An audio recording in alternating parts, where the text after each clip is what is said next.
When coming up with an ongoing series, sometimes it can be helpful to have certain recurring elements to help the storytellers create more stories in the future. Look at the Silver Age Superman and Superboy comics. The reason each type of kryptonite has a different effect on Clark is to help generate stories. The reason one of Clark's sweethearts is a mermaid is so you can allow Clark to go on an adventure to Atlantis if you're getting bored with Smallville. He's friends with teenage superheroes from the future, so you can use that setting to shake things up every now and then. Speaking of the Legion of Superheroes, I was recently rereading my Legion Showcase book, and I came across an issue that made me wish I was writing Superman comics right now just so I could reintroduce some of the weirdest, goofiest things I've seen in comics. This is an idea that would probably work a little better with Clark Kent, who, as of this recording, is off-world and his son is Superman on Earth. But I suppose there's nothing about this that wouldn't work with John Kent too. Meet the Brain Globes of Rambat, introduced as one-off villains in Adventure Comics 293. They tried to kidnap planet Earth and bring it to their solar system because their world was doomed to explode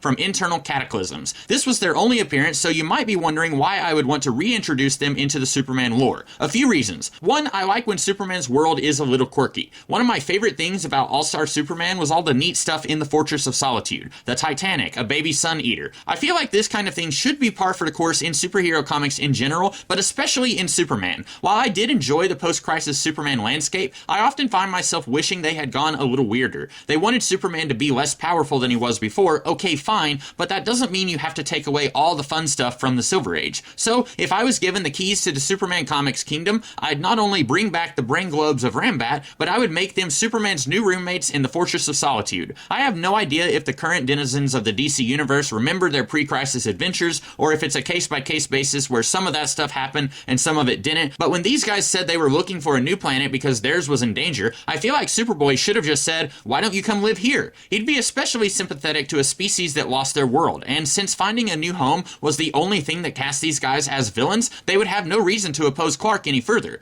One thing I don't miss about the pre-crisis Superman is his super intelligence. I feel like someone raised as a human by people who don't have super brains themselves, he wouldn't have a nearly supercomputer of a brain. Toning down Clark's intellect post-crisis was the right move, I think. And that just leaves the door open for Clark to have super smart friends to help him out every now and then. This role has been filled by Emil Hamilton and John Henry Irons in the past, and I have no idea if those characters still exist in the DC Universe, but I see no reason why Clark couldn't go to his Brain Globe friends whenever Lex Luthor unleashes a super virus on Hackensack, New Jersey. Now, I wouldn't need to see these guys in every issue. That might get old, especially if you kind of played them like those cockroach things from the Men in Black movies, which is kind of how I imagine them. But it would be nice to give Clark some friends he can let his hair down with. Give him someone to do the sciencey stuff. Maybe occasionally cause problems Superman has to fix. Hey, we may have accidentally let a Kryptonian Frakian beast out of the Phantom Zone, and it brings back a little bit of that Silver Age weird stuff that I miss. This video is pretty silly, but that's okay. We could use a little silly every now and then. Next week, I'll probably do something not about Brain Globes from Rambat. So until then, have a good one.